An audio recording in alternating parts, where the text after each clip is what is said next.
Power doesn't announce itself. It hides inside systems, inside contracts, inside distribution, inside incentives, inside institutions. Most people look at Elon Musk and see headlines, net worth, controversy, noise, but that's surface. What makes him interesting isn't personality. It's structure. Because if you strip away the drama, his career reveals something far more valuable. A repeatable pattern of modern power. Not luck, not hype, not charisma, leverage. And once you understand leverage, you stop being impressed by money. You start looking for control. So forget whether you like him, forget whether you agree with him. Instead, ask a more dangerous question. What does he control that forces the system to respond? Because that is power. There are 4 levers that show up again and again in modern power: proof, distribution, institutional access, incentive control.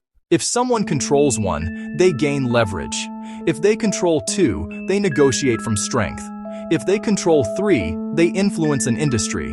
If they control all 4, they can change the environment everyone else lives inside. Now here's the trap most people fall into. They think power is a personality, confidence, charisma, boldness. But personality is not durable. Systems don't run on charisma. Systems run on incentives and dependency. That's why Musk is a useful case study, because he keeps building positions that create dependency. Let's start at the beginning.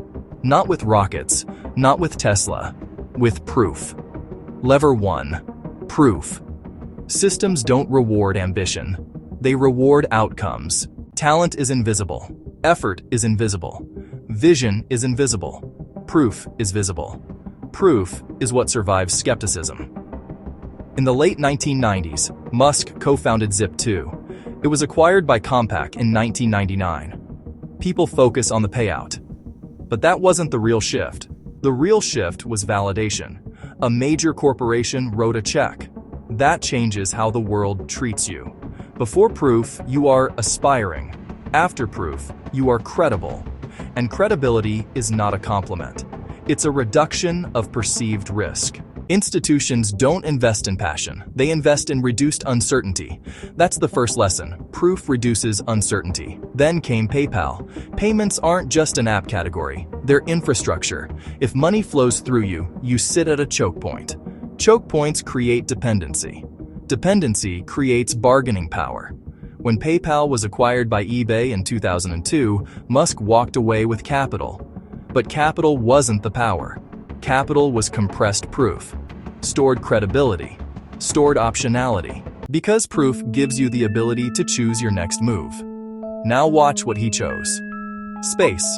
Space is not a normal market. It's an institutional market. It requires regulatory approval, launch licenses, safety audits, compliance, contracts. In other words, you cannot talk your way into space. You must demonstrate capability, and this is where the story becomes more revealing. Because in 2008, Musk was not operating from comfort. SpaceX had failed launches, Tesla was burning cash, credit markets were tightening. The popular myth is that power is built from confidence. But real power is often built under constraint, under deadlines, under the possibility of collapse. This is why proof matters. Because when the environment gets hostile, people stop caring about your story. They care about what you can deliver. SpaceX eventually reaches orbit. That moment transforms narrative into evidence, and evidence changes pricing. Soon after, NASA awards SpaceX major work. That wasn't about charisma, it was about performance. This is how proof converts into institutional trust, and institutional trust becomes a multiplier. Here's the key insight. Proof doesn't impress people. Proof lowers risk. And when you lower risk for institutions, they move towards you. Now, most people stop here and think, okay, proof means results. Yes, but the deeper version is this. Proof becomes power when it becomes legible. If nobody can verify it, it doesn't exist. If you can't show it, you can't leverage it. That's why proof has to be measurable, repeatable, and visible. If you're starting from zero, this is where you begin. Not branding, not networking. Proof. Solve one measurable problem. Quantify it. Document it. Make it legible. Because once outcomes are visible, doors open differently. Now comes lever 2. Lever 2. Distribution. If proof is fuel, distribution is the engine. Most people build skill.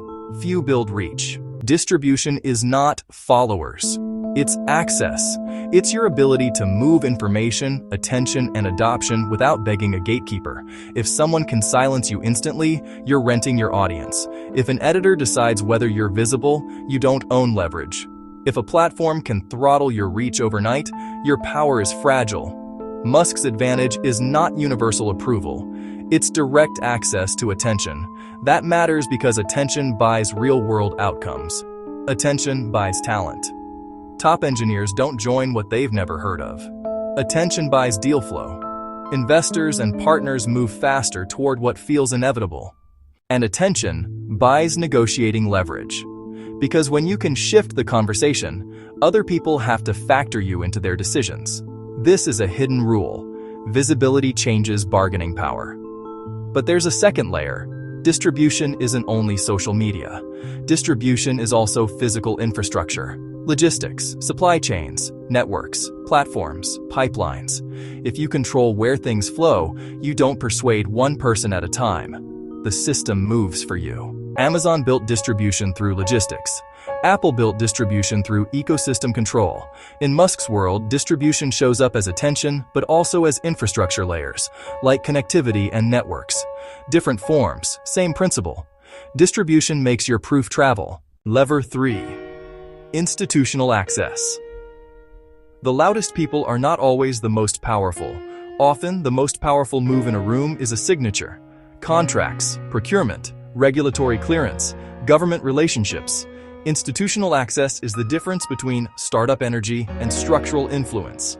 Because institutions do not behave like crowds. Crowds can switch opinions overnight. Institutions move slowly. They value reliability. They value compliance.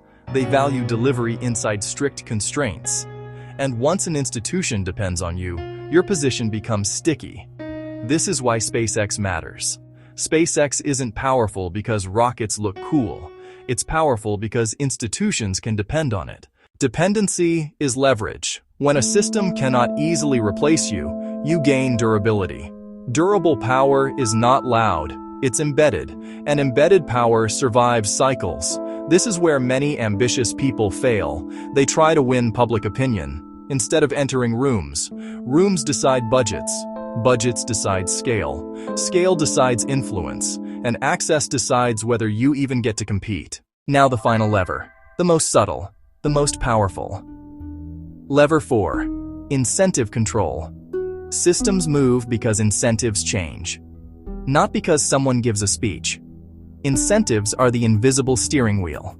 Career risk, reputation risk, financial reward, regulatory pressure, competitive threat. When Tesla pushed electric vehicles into mainstream relevance, it didn't ask competitors to innovate. It raised the cost of ignoring the future. It changed expectations. It shifted capital flows. It altered reputation risk. Once incentives change, behavior changes automatically. That is real power. The ability to alter the environment so that others must move, even if they don't want to. This is the difference between influence and power. Influence is when people agree with you. Power is when people must respond to you. Now zoom out. Proof makes you credible. Distribution makes you visible. Institutional access makes you durable. Incentive control makes others react. That is the machine. And once you see the machine, you stop confusing wealth with power. Money is downstream. Power is upstream. So what does this mean for you? You don't need billions, you need leverage. Start with proof. Build measurable wins. Then build distribution for those wins.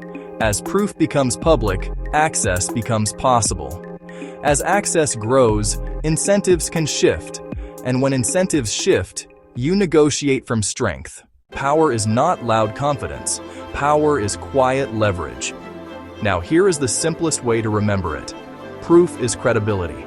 Distribution is reach. Access is durability. Incentives are control. And here is the test you can apply to any powerful person. What can they prove? Who can they reach? Which rooms can they enter? What behavior can they force? If the answer is none, you're watching noise. If the answer is 1, you're watching leverage. If the answer is 2, you're watching dominance. If the answer is 3 or 4, you're watching a system being shaped in real time. That's why Musk is useful as a case study. Not because you should copy him, but because his trajectory reveals the mechanics in high definition. Proof, distribution, institutional access, incentive control. Once you understand these, you stop chasing surface-level success. You start building structure, and structure compounds. We don't chase motivation here. We study structure. This is how power works.